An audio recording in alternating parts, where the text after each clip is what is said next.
بسم الله الرحمن الرحيم الحمد لله نحمده ونستعينه ونستغفره ونعوذ بالله من شرور أنفسنا ومن سيئات أعمالنا من يهده الله فلا مضل له ومن يضلل فلا هادي له وأشهد أن لا إله إلا الله وحده لا شريك له وأشهد أن محمدا عبده ورسوله أما بعد فإن أحسن الكلام كلام الله وخير الهدى هدى محمد صلى الله عليه وسلم وإن شر الأمور محدثاتها وكل محدثة بدعة وكل بدعة ضلالة وكل ضلالة في النار.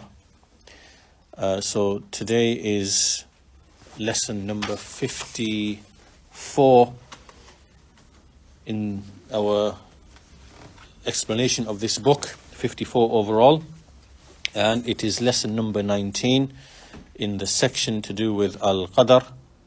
And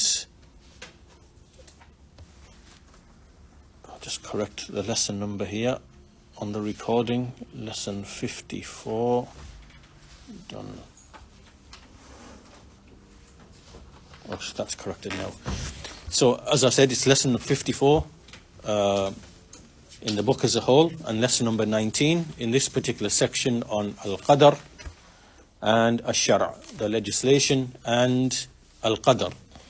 In the previous lesson, we looked at the understanding of Tawheed with the people of Kalam and the people of philosophy, and this was to contrast their understanding with the understanding which has come in the Quran and the Sunnah, and which was brought by the prophets and messengers.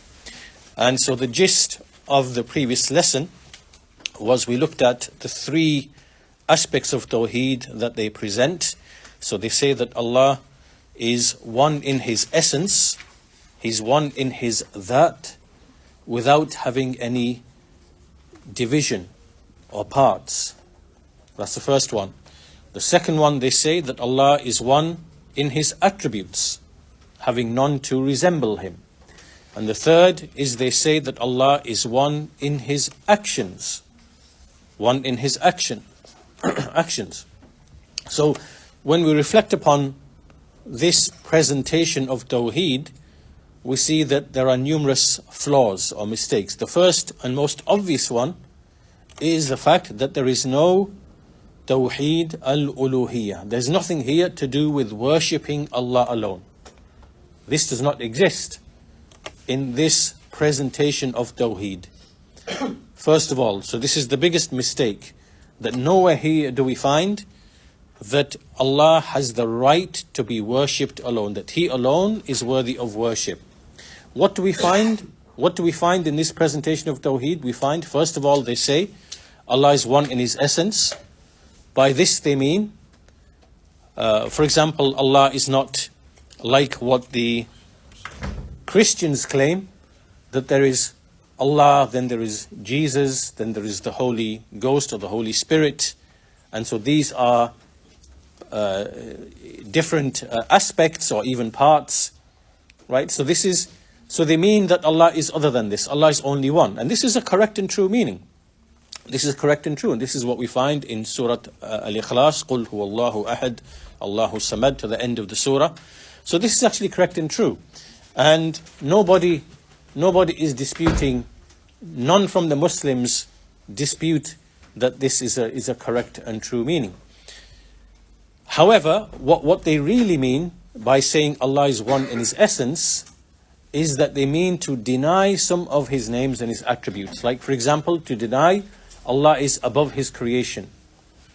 And the reason why they say this is because of philosophical reasoning, which they took from the Greeks. If Allah is above, He's in a direction. If He's in a direction, He's in a place. If He's in a place, He's occupying the space. If He's occupying a space, that means He must be a body. And if He's a body, then He must be divisible.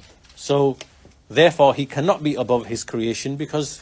So this is all from Aristotle and Plato and, this philosophical understanding of Tawheed. This is what they really intend and what they mean by this first presentation of Tawheed. The second thing that they say is Allah is one in His attributes. Now, of course, there's a number of things that they could intend here. But again, what they actually intend is to deny his attributes. So we covered that in the previous lesson. And the third aspect is they say Allah is one in his actions. So only he creates, only he provides, only he sustains, only he gives life. And again, this is not disputed, not even by the pagan Arabs, right? Because as we established in the previous lesson, they believe Allah is the Lord and the Creator, the Provider, the Sustainer, the Giver of life, the Taker of life, and all the other actions which are unique to Allah as part of His Lordship. So really what you can see here, that in these three statements, they haven't got to the essence of the message of the prophets and messengers. The prophets and messengers came and they said, worship Allah alone. There is no other deity for you besides Him. But all they've established here is that there's just one Lord and one Creator. Right? So they've completely missed the essence of the call of the prophets and messengers. So that's what we discussed in some detail in the previous lesson. This was just like a recap. Now, we want to create like the bridge between the previous lesson, the topic of the previous lesson, and today's lesson. Right? So in order to make that connection, so we clearly understand what the connection is between the previous lesson and today's lesson, so we need to explain this a little bit first. So as you can now see from the previous lesson and the lesson before,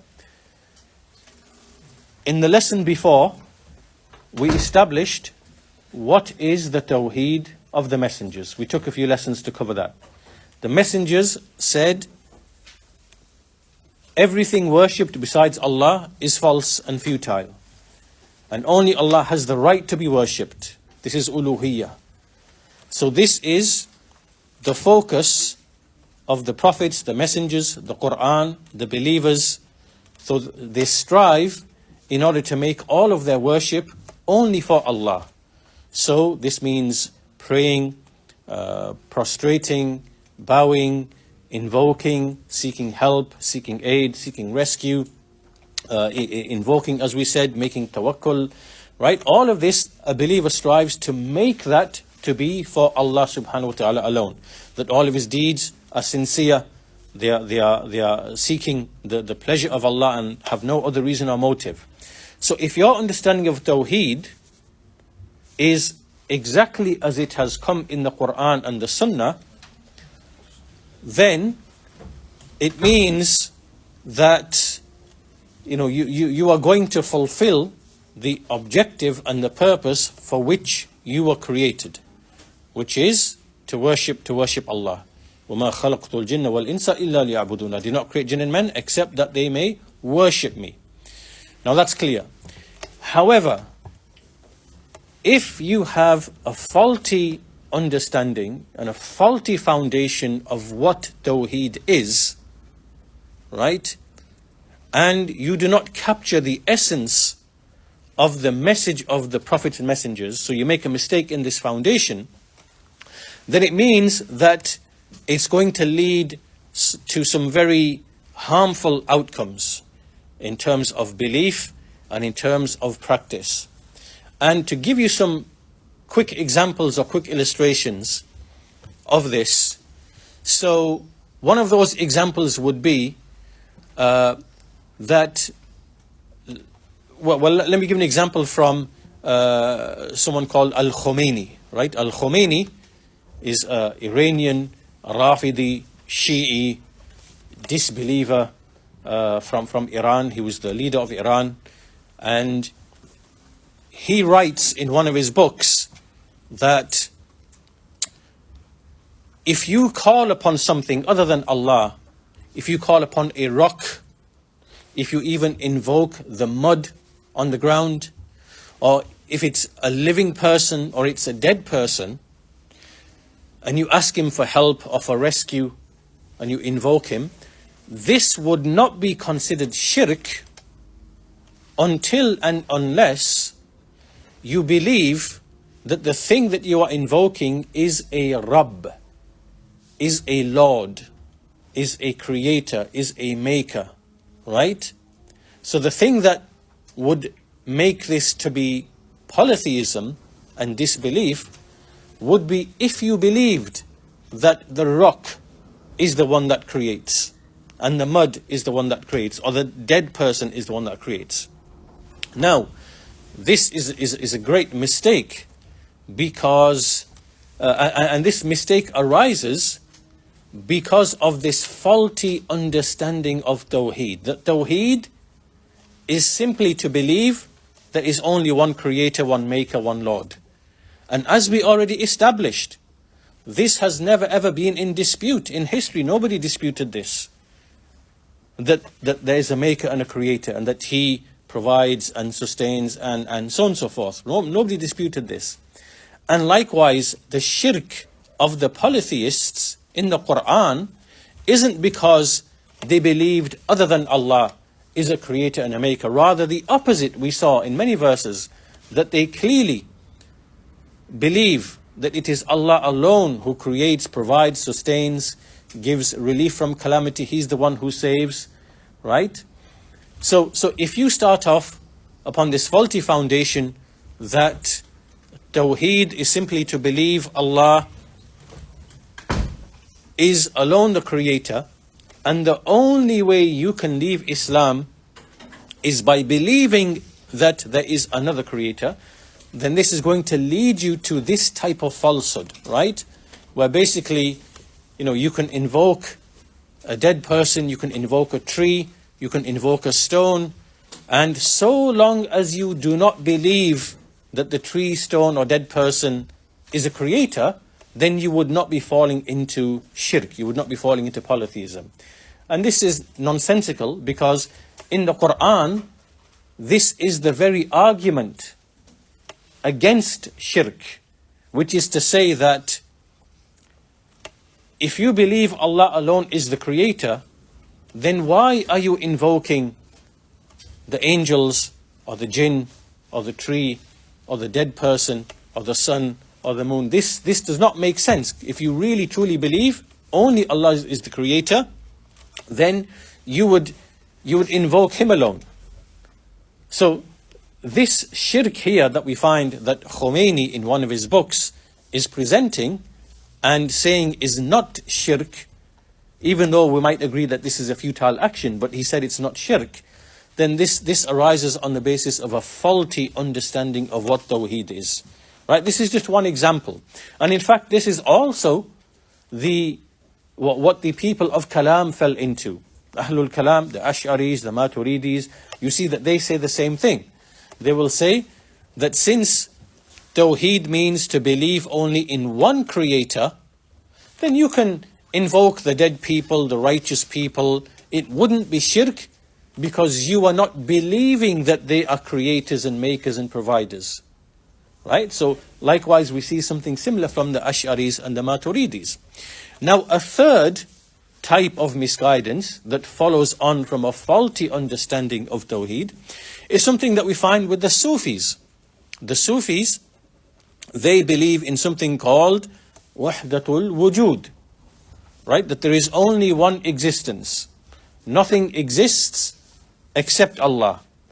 And everything which is in existence is one existence. We can't distinguish or separate between the creator and the created.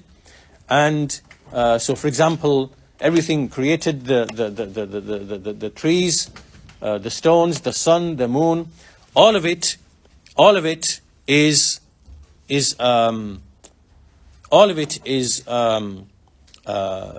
one existence. It is part and parcel of Allah subhanahu wa ta'ala. So they believe, as we shall see in this lesson, that, for example, the stone, the tree, the dog, the human, everything is a creator. And so we can't know what's the difference between, who is the creator, who's the created, who is the worshipper and who is the worshipped, and who is the one who we are calling upon and who is the one who is calling, right? We can't distinguish. So if you believe that that Tawheed is only to believe in a creator, one creator, this opens the door for these types of deviations in belief and in creed. Because Tawheed now is no longer to make your worship for the sake of Allah alone, right? And if that's not your understanding of Tawheed, you will be taken in any one of these different directions, right? You will either believe, I can invoke anything, I can worship any other thing, I can seek aid from anything, so long as I do not believe that that thing creates, right? This is not shirk now. And I can believe that all of existence is one existence, there's no creator or created, only Allah exists. This is Tawheed. And then you start devising certain understandings of worship where you believe that the purpose behind worship is to eventually merge with Allah, right? You become one with Allah. So you, your body, your ego, your feelings, they all perish and they dissolve, and the only thing you are witnessing is Allah. You become one with Allah. This is all like philosophical, deep philosophical nonsense that many people fell into because they erred in the initial understanding of Tawheed, right? So they were drawn towards these beliefs and ideas which are utter and complete misguidance.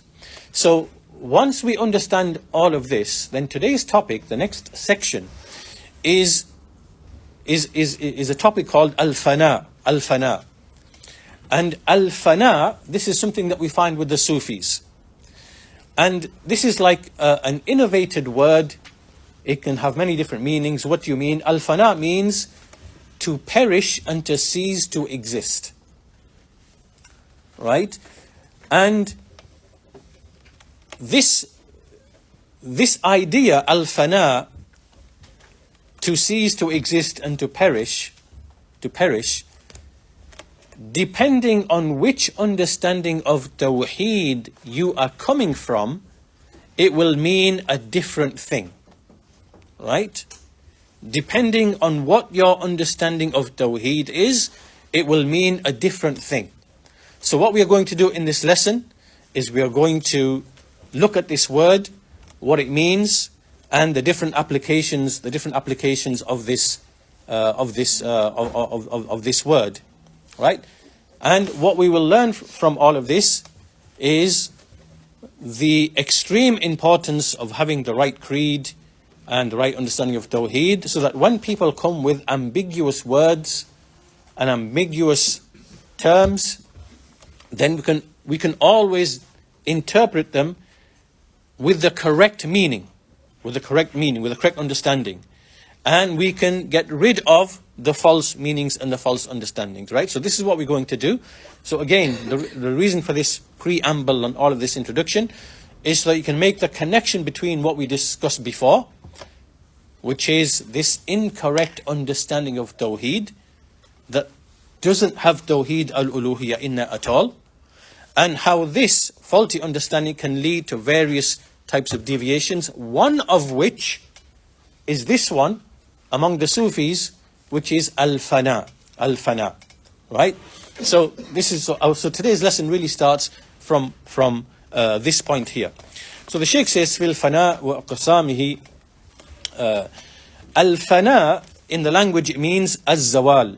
Az-zawal, it means to cease, to exist, to perish, to finish.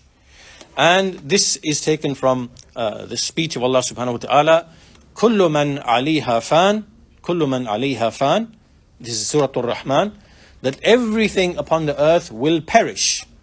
Kullu man alayha fan, wa yabqa wajhu rabbika dhul jalali wal ikram. But the face of your Lord shall remain possessed of majesty and honor. Right? So this ayah basically informs us of what the actual meaning is of al-fana. Al-fana, it simply means to cease, to perish. Now, from here, there are three different types or three different meanings behind al-fana, what it could mean, right? So the first of these types is from the angle of correct sound Tawheed, right? So we're going to look at the correct meaning. Because we already understand what is Tawheed. Tawheed is to single out Allah in worship, to be sincere to Him in one's intentions, in one's deeds, to make worship only for Him alone. So if we come with this understanding, what does al-fana, what does it mean? So the Shaykh says, the first type of al-fana is what we call dini shar'i, meaning it is religious, it is legislated, right? Meaning that this is something that Allah has commanded, He's legislated, and it is وَهُوَ الْفَنَاء عَنْ إِرَادَةِ السِّوَى. I'll explain what this means. وَهُوَ الْفَنَاء عَنْ إِرَادَةِ السِّوَى. It means, what it means is that every other thing that you might desire and seek with your irada, with your intention, with your desire, all of that perishes, and it is only Allah that you seek. Right? This is the meaning here. This is what it means here.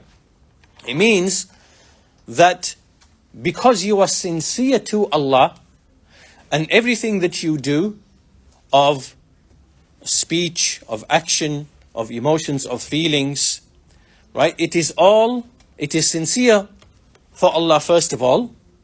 So for example, you're not seeking anybody's pleasure, you're not seeking anybody's wealth, you're not seeking anybody's recognition, right? Your irada is not for those things. You are seeking only Allah subhanahu wa ta'ala. So everything else effectively ceases, it perishes. And secondly, because you are making mutaba'ah, you are following the Messenger of Allah sallallahu alaihi wasallam, right? Which means all other bid'ah, all other actions that are not from the legislation, they cease and they perish, right? So what remains after all of that? All that remains is your pure worship for Allah, which is sincere, and it is in accordance with the sunnah. It is with ikhlas, and it is with al-mutaba'ah, right? So this meaning here is a correct meaning of the word al-fana. What does it mean? It means all other things that you might seek with your heart, that you might have an irada for in your heart, they cease and they perish. And all deeds which are not legislated, acts of worship which are not legislated, you abandon them and they all cease and they perish. So what is left? What is left? What is left is pure tawheed and obedience to Allah. Right? In other words, this is nothing more than just saying worshipping Allah alone in accordance with His legislation. Right? So you can see how when you bring these innovated, ambiguous terms and phrases, al-fana, to perish, it brings some ambiguity, it brings some confusion. And so we have to always approach these terms by looking at what is the correct understanding of tawheed, ikhlas and mutaba'ah, and then arrive at the correct interpretation of this word. Right? Really, we shouldn't be using this word. Why use the word al-fana? Why don't we just say to single out Allah in worship and to worship Him through what He legislated, right? Which is obedience to Allah in what He loves and is pleased with. Simple. This is what it means, al-fana. Why use the word al-fana? Right? So now the Shaykh is going to bring numerous verses from the Quran. In fact, he says after this, he gives the explanation that fana is that when you show sincerity to Allah, bil ikhlas lillahi an shirk, wa bi shari'atihi anil bid'ah. So you stick to ikhlas and you leave shirk in all its types. You stick to His legislation and you abandon bid'ah. And you obey Allah alone and you abandon His disobedience. And you make reliance, tawakkul upon Allah, and you're not attached to anybody besides Allah. And you always follow what Allah wants, as opposed to what your soul wants, right? All of these meanings, what does it mean? It means that you are preoccupied in seeking the pleasure of Allah, which preoccupies you away from everything else. Right? So in essence, everything else perishes, and what remains, it is simply your sincere worship of Allah subhanahu wa ta'ala. Right? This is the meaning of al-fana, the correct meaning. And the Shaykh says, really, in essence, he says, وَحَقِيقَتُهُ انشغال العبد بما يقربه إلى الله عز وجل عما لا يقربه إليه وإن سمي فناء في اصطلاحهم. It's very simple. He says, what is the reality of this? It is that a servant is preoccupied with the things that bring him closer to Allah Azza wa Jal, and these things preoccupy him away from the things that do not bring him closer to Allah. That's all it simply means. Simply, to be engaged in doing deeds, actions which are bringing you closer to Allah, so that there is nothing in your speech and your feeling and your deeds which is wasted and which doesn't bring you closer to Allah. So everything you are doing basically is for Allah's pleasure, which means everything else has perished. Right? So the Shaykh says, وَهَذَا فَنَاءٌ شَرْعِي بِهِ جَاءَتِ الرُّسُلُ وَنَزَلَتِ الْكُتُبُ وَبِهِ قِيَامُ الدِّينِ وَالدُّنْيَا وَصَلَاهُ الْآخِرَةِ وَالدُّنْيَا. Right? So this is the fana, if we want to use that term, which is shari, which is legislated. This is what the messengers came with and the books were revealed with, and the religion and the world is established upon this, and likewise the rectification of the hereafter and this world is established upon this. Now, let's bring some verses from the Quran to prove that this is precisely what is requested from a believer. There's 3 or 4 verses that the Shaykh presents. So first of all, the first verse, Surah Al-Isra, 17 verse 19.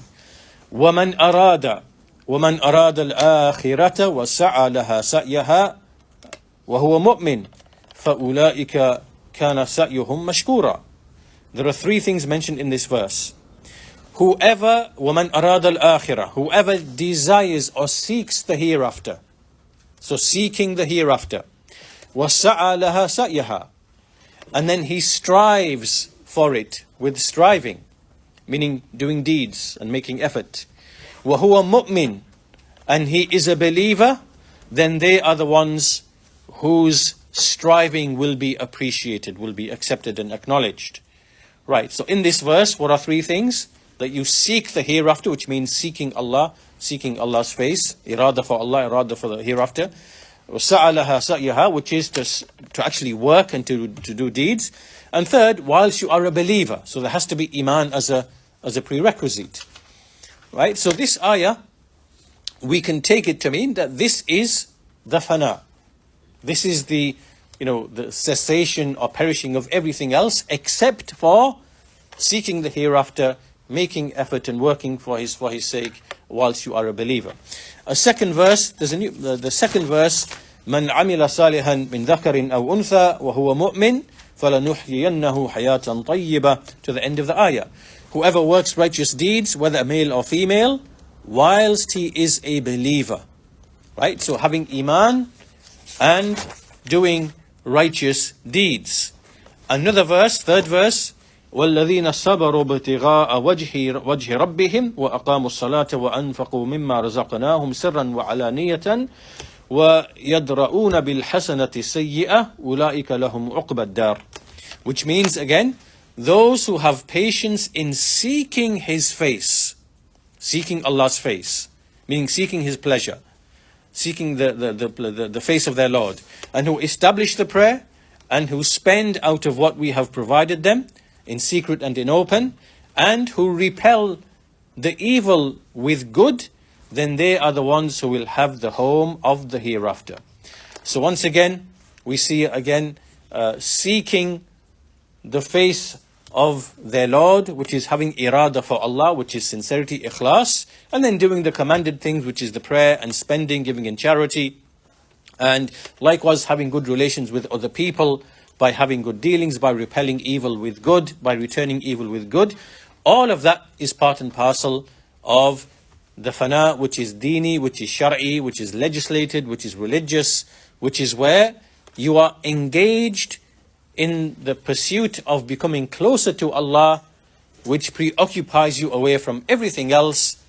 And so therefore you no longer have an irada in your heart for other things besides Allah, for the world, for the pleasures, for the lust, for whatever else it might be. This is, again, the fana that we understand on the basis of these verses.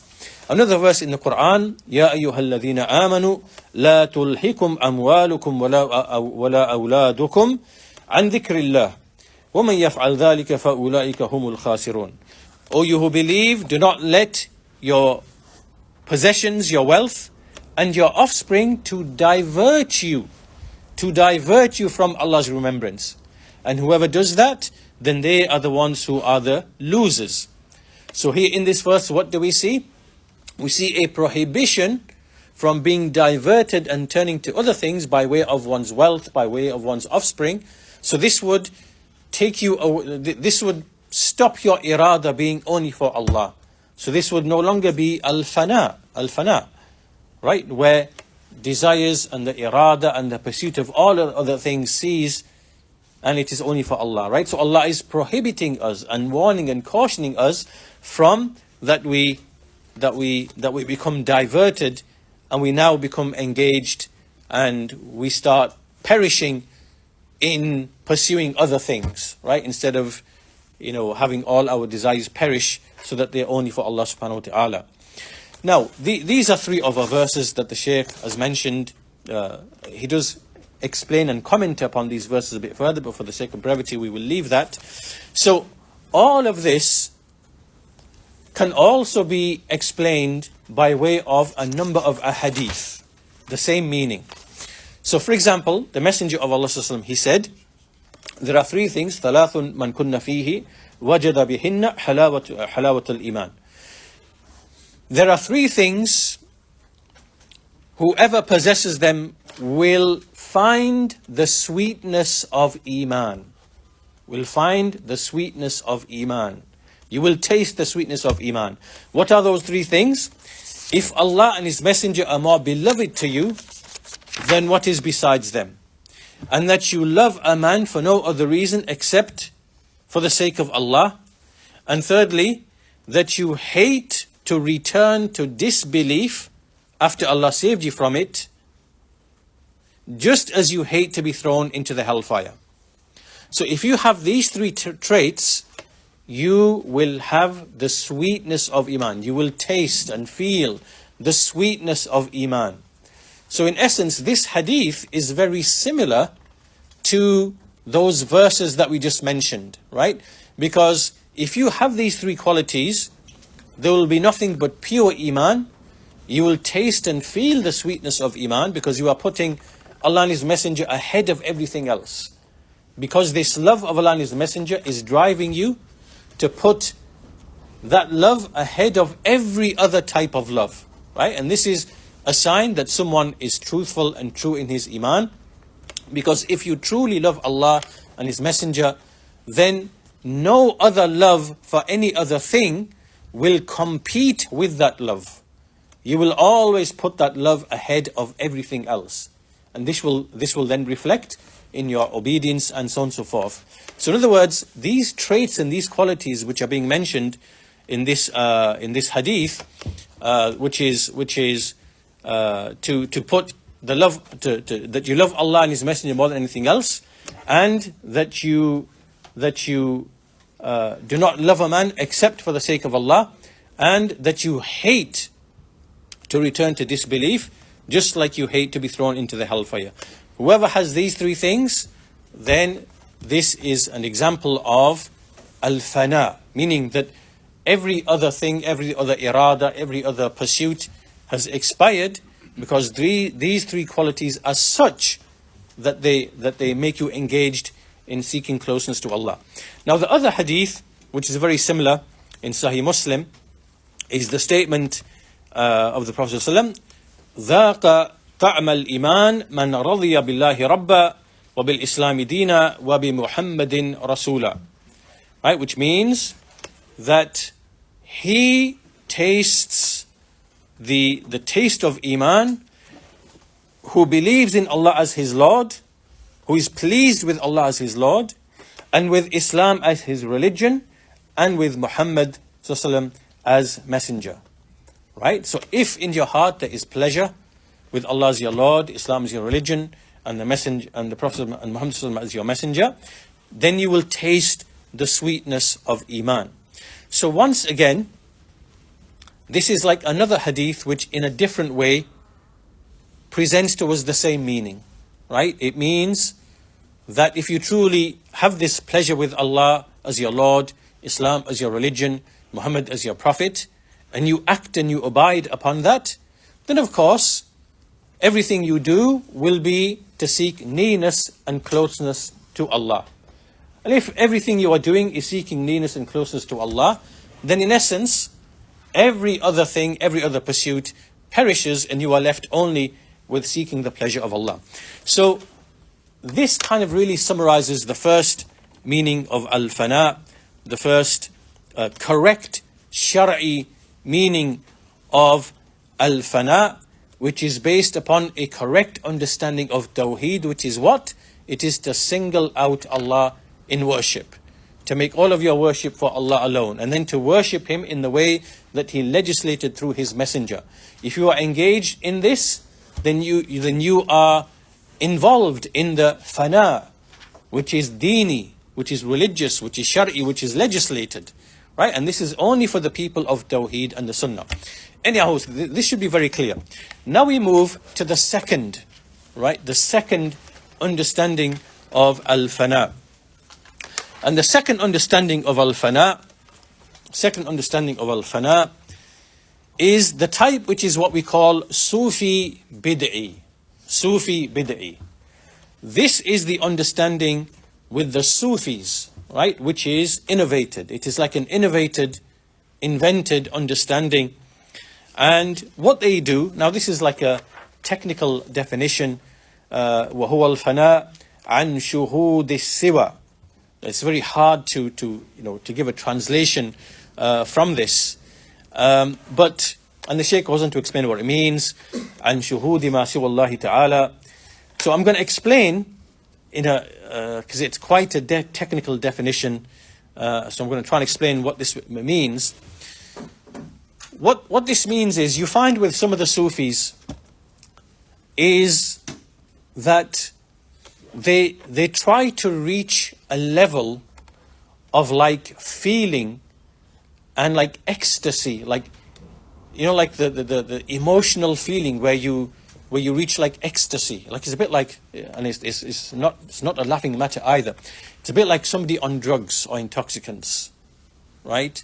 They take drugs and intoxicants, pills or whatever it might be, acid or whatever it might be, and then they lose sense of all, like they don't know where they are, and they can't distinguish between like what are they doing, what's going on. Like it's like a state that you reach where you no longer you forget about the actual acts of worship, right?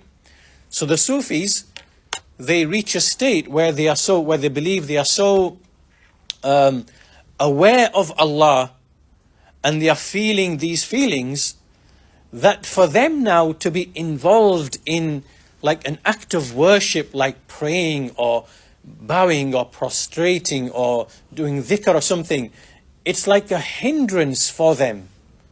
It's a hindrance for you, because it's taking you away from this ecstatic feeling, this like pleasure and feeling that you are having, and you feel connected with Allah, that everything else now becomes a distraction for you.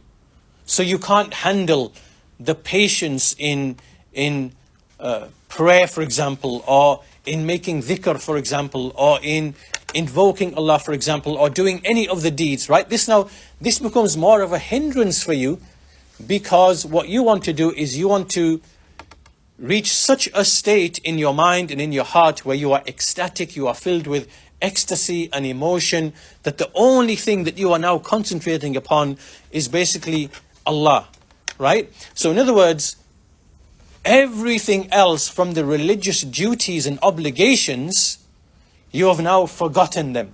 They've all perished. The only thing that's there is your feeling, your emotion, your ecstasy, and your Lord, right? And everything else is just simply a distraction for you to have to do wudu and to pray, for you to have to make dua to Allah, for you to have to do dhikr, and for you to do other acts of obedience and fulfill the rights of other people. all of these things from the Sharia, these are from the Sharia, right? They are now hindering you and preventing you from this fana, this innovated type of fana, right? Where basically everything else, all other deeds, everything, they perish, and the only thing that's left is you and your ecstatic feelings and your connection with Allah. Now, where does this come from? Is this anything to do with Islam? Where does this come from? This you find like with some of these Eastern religions and philosophies like Buddhism and nirvana, like to reach the state of nirvana, and and it resembles like people who are lust of their mind. That's why I resembled it to people who basically take pills and intoxicants, and they take acid and they take this and whatever, and then they reach this ecstatic feeling and they lose all sense of actual physical reality, right? We are moving in that type of direction, which we find with the Sufis.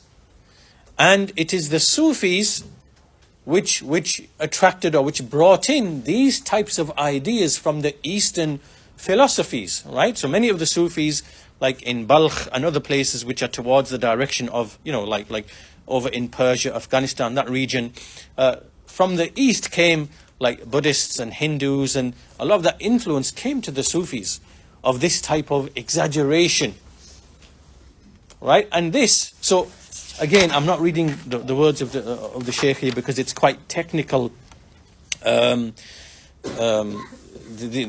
explanation, but I'm giving to you the essence or the gist of the meaning of what this actually means, right? So these people, right? There's a number of points against this innovated type of so-called fana, right? So you understand the concept now, what it means. The concept here, let's contrast the first with the second. What was the first one?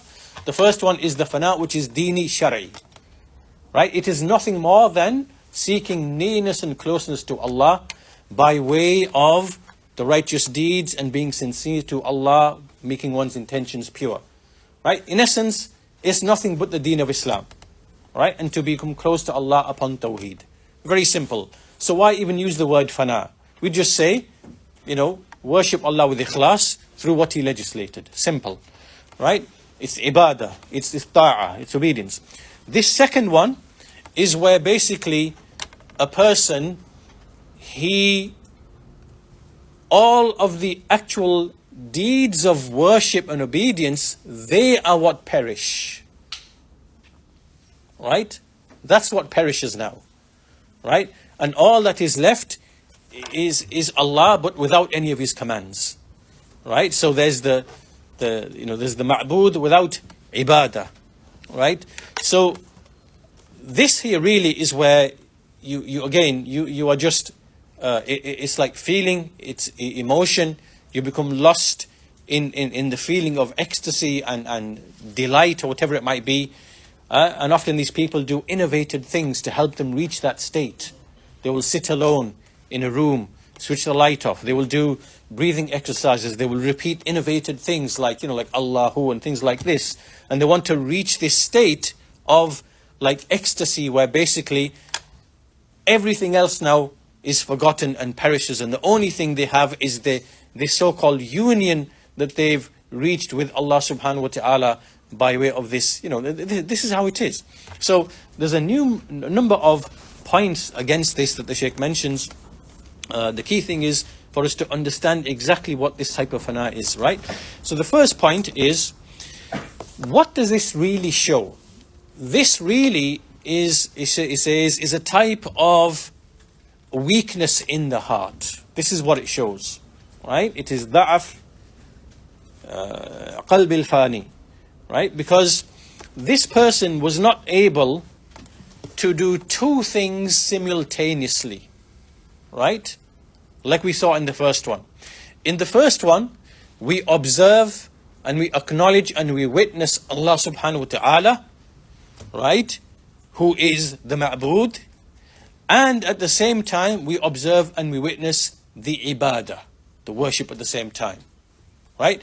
So we are able to have patience in doing the ibadah, right? So we pray, we fast, we read the Quran, we behave well with people, we make tawakkul upon Allah, right? These are actual deeds of worship upon which we are showing patience, we are doing, and so we are doing them for the sake of Allah subhanahu wa ta'ala, right?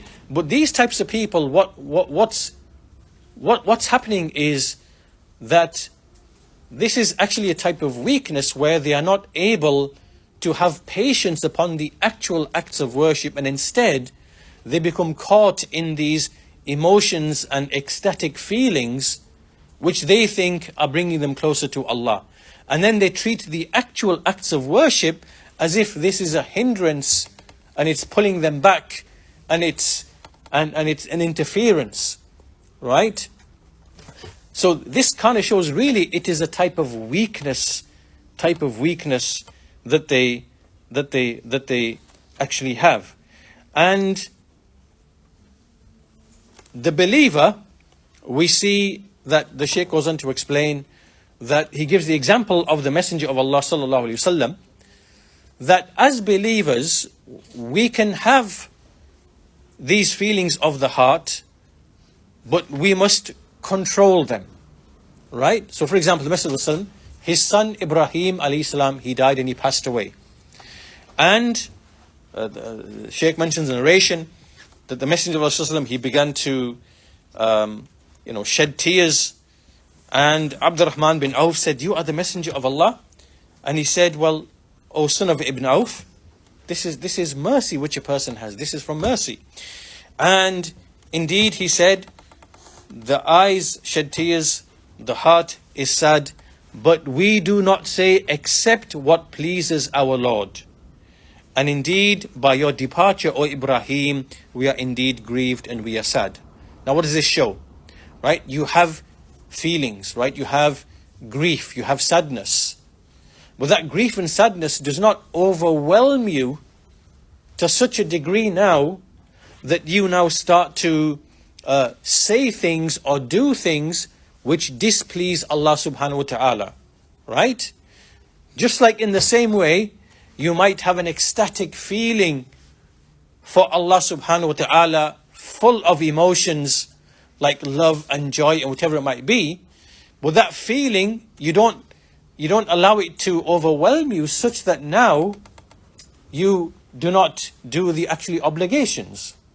You have to control that ecstatic feeling and rein it in and undergo the hardship and the effort of doing what Allah commanded. You see the two sides, right? So just like here, from the angle of grief, you don't become overwhelmed with grief that leads you to do unlawful things. Like in this example of the Ibrahim, the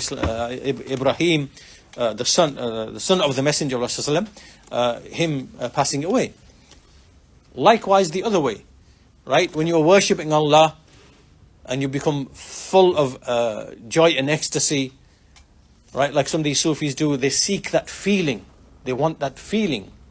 And you see these people, they do lots of innovative things. They will sit down, they will play musical instruments, they will sing these so-called qawali, these songs, and the aim is to become ecstatic, and then they leave off the prayer and things like that. So the point being here, what is this a sign of? It is a sign of weakness, not a sign of strength, right? It's a sign of weakness, and this was never the way, as we shall see, of the companions and people like that. We shall see in another point. Anyhow, this is the first point. This is actually a sign of weakness. Why? Because this person وأنه لم يستطيع الجمع بين شهود المعبود والعبادة والآمر والمأمور به, right? Because this person wasn't able to show, to combine between the two things, to have a connection with Allah and to observe Allah, but also to observe the righteous deeds as well, right? This also resembles in a way like the Christians as well. The Christians say that we are full of love, or because we love the Lord, as they say, Jesus Christ or whatever it might be. It's just love, love, love, love, love. No actions, no worship, no obedience. no sticking to the law, nothing. It's just the emotion, the feeling of, of love, right? So the Sufis, likewise, what does it show? It shows it is a sign of weakness. This is not a sign of strength. This is not a praiseworthy thing. It's a sign of weakness. Now, the second point against this second type of fana, which is bid'i Sufi, is that really these people, when they reach this level, as the Shaykh says, أنه يصل بصاحبه إلى حال تشبه حال المجانين والسكارى. That these types of people, they will be led through this to reach the level of people who are actually insane, they are mad, and they are intoxicated. And until, some of them start even saying things and doing things which clearly oppose the Sharia of Allah subhanahu wa ta'ala, because they are in such a state, like an ecstatic state, that they start saying things. For example, they might say, Subhani, instead of saying Subhanallah, Subhanallah, how free is Allah from imperfections? So this person says, Subhani, how free am I from imperfections? Right? Because he believes he's reached such an ecstatic state, he's forgotten the whole world, he's forgotten everything, forgotten all the obligations, he's connected with Allah in his understanding, and he says things which only the mad or the insane or the deluded people say. Right? And these types of evil things. So, and this is what we find actually with these people. When you go and read the books of these Sufis, and they reach this ecstatic state through innovated things, then they make remarks like this.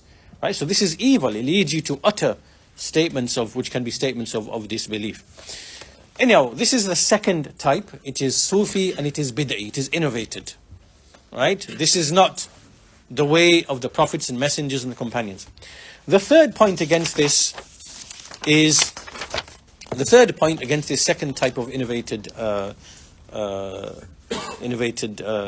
so-called fana, is that this type of so-called fana, we never saw it from any of the lam yaqa min al-mukhlisin al-kummal min ibadillah, that this we never saw from any of the sincere and complete servants of Allah. We never saw this from any of the prophets and messengers. You can't name any prophet or messenger, Ibrahim, Nuh, Musa alayhim salam, Dawood, Sulaiman, Isa. None of the prophets and messengers do we find anything like this. Nor from the Siddiqeen, the truthful, nor from the Shuhada, the righteous.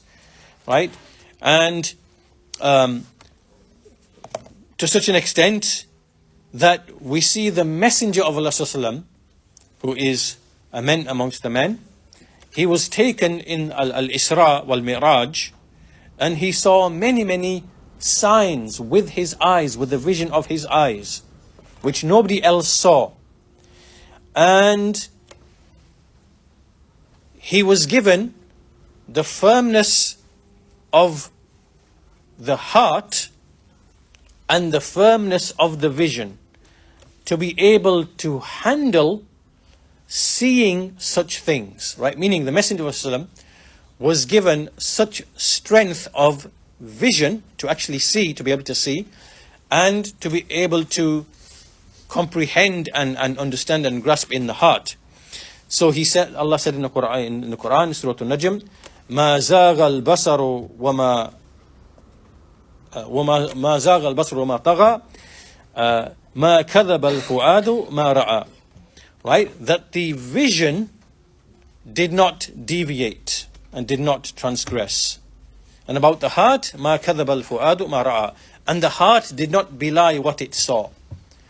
So here Allah is mentioning two types of strengths that the Messenger of Allah specifically was given to be able to see certain things from the, when he was taken on the Mi'raj, which are from the unseen to us, so that he could handle and be able to see those things, right? Which means that he wasn't overwhelmed and overtaken, in his feelings or his emotions. He was able to grasp and see them and keep his composure and keep his strength to be able to see certain, signs and realities. Right? This shows strength of composure and strength.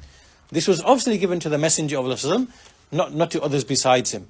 But the point being, even the companions, the righteous, the truthful, we do not find from any of them, from Abu Bakr, Umar, Uthman, Ali, and any of those promised paradise and so on and so forth, that they ever fell into the likes of these things.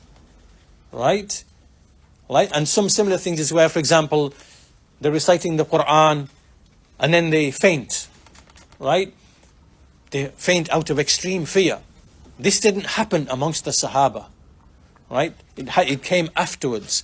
Likewise, where they might, for example, as the Shaykh says, those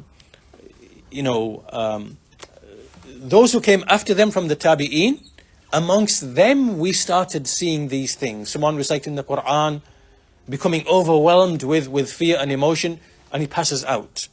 Right? Another one screams. Another one, who dies out of extreme awe and fear of Allah. All of these things which appear to be extreme deeds of righteousness, but really they are not. It's a sign of weakness.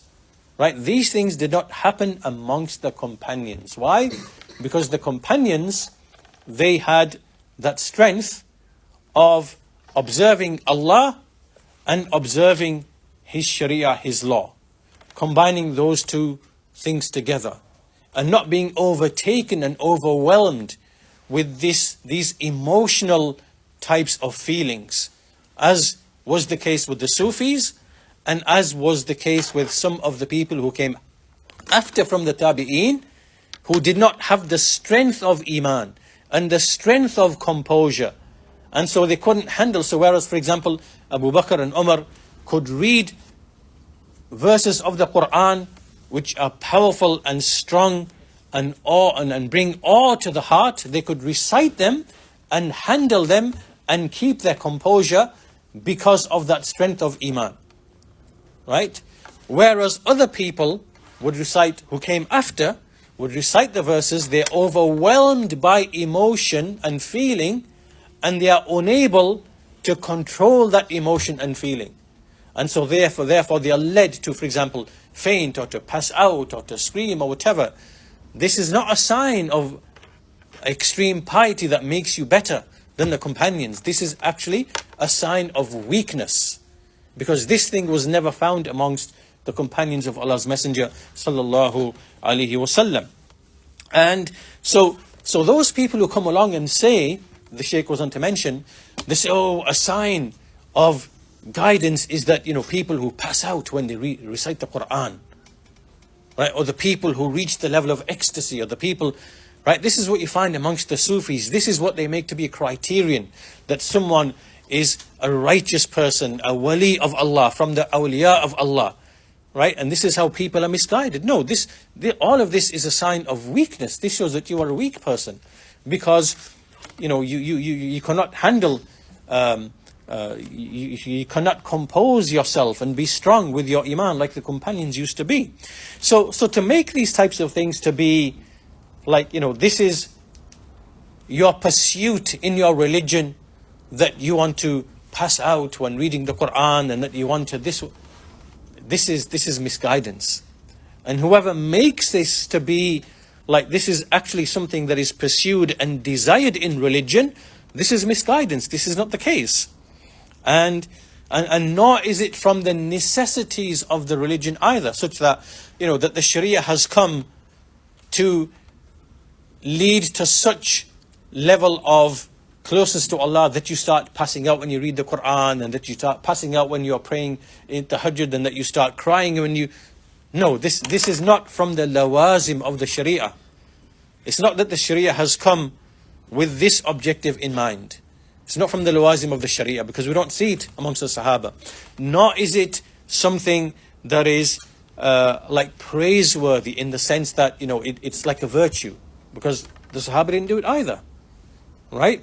So anyhow, the reality, what is this? The reality of this is basically that these types of people, they experience certain feelings of the heart that overwhelm them, and they are unable to repel these feelings and to control these feelings and to compose these feelings such that they are able to remain upon Allah's legislation, His commands and His prohibitions, right? To have that strength and that fortitude, just like we saw the Messenger of Allah in different situations in Al-Isra wal-Mi'raj, with the passing of his son Ibrahim, and many of the companions, they showed strength and fortitude, right?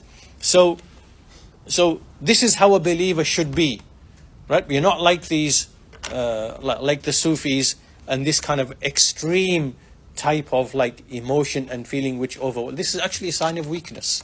It's not a sign of strength of your mind, it's a sign of weakness. And the companions were not like this. So this is what you find, as we said, amongst the Sufis. They make these types of things to be a sign of piety. They write books where they mention a lot of stories, many of them made up, about the so-called righteous people and all of their amazing feats and how they reached ecstasy and how they, and yet these people can often be the most sinful of people and the most insane of people and saying the most insane of things. And you will find that in the books of the Sufis. So our religion does not go in that direction. As we said before, why does it go in that direction? Well, if you don't have the correct understanding of Tawheed to begin with, and Tawheed is simply, there's only one creator, then it allows for these false ideas to arise and for people to go in that direction. Anyhow, that's the second false fana. It is bid'i, right? And there were 3 reasons that we gave to show why that's false. This leaves us now with the third one, the third type of fana. And inshallah, we can leave that for if you want to continue, we'll leave it inshallah. We'll leave it for the next lesson, inshallah ta'ala. The third type of fana is one which is ilhadi, kufri. It is, disbelief. And this is where, in fact, this is where you believe in wahdatul wujud. You believe that only Allah exists. There's no other thing besides Allah's existence. Everything is Allah subhanahu wa ta'ala. So therefore there's only one existence. And so everything other than Allah that you perceive to be other than Allah, it perishes and it dissolves. And you see nothing except Allah's existence, right? So for example, this type of fana is, at the moment I see, there's a table, there's people, there's walls, there's trees, there's the sun, there's the moon, there's the heavens and the earth. All of these are things, right? But this type of fana says, no. All of these things dissolve and perish. They are not these things. They are just Allah subhanahu wa ta'ala. It's Allah, right? So to actually observe and to distinguish in your mind all these things as being other than Allah, you have to make all of that perish. All of that ceases to be. It ceases to have its own existence. Rather, it is nothing but the actual existence of Allah. So everything in creation is actually Allah, right? The dog, the cat, the lavatory, the tree, all the filth, everything. We seek refuge in Allah from this evil, right? This is the understanding of al-fana with some of the extreme Sufis. And this is false. This actually is kufr, right? And again, why would someone come to such a conclusion, such a belief? Well, if you start off with the wrong foundation of what Tawheed is, then you're going to be taken in that direction, right? So if you say, there's only one creator, and this is Tawheed, to believe that, then from here you can start believing many other things. Well, there's only one creator and everything that exists is Allah. So Allah is the creator and the created. He is the worshipped and the worshipper. So everything now is actually in its essence Allah subhanahu wa ta'ala. Anyhow, this is just a short, we'll follow this up in the next lesson inshallah ta'ala. But that's in essence what the third type of al-fana is. It is ilhadi, it is kufri, it is disbelief, and it is futile. So anyhow, we'll stop there because we've run out of time. We'll return back to this third type inshallah in the next lesson. With that, we'll conclude today's lesson. Walhamdulillahi Rabbil Alameen. Wa sallallahu ala nabiyyina Muhammad wa ala alihi wa sahbihi ajma'in.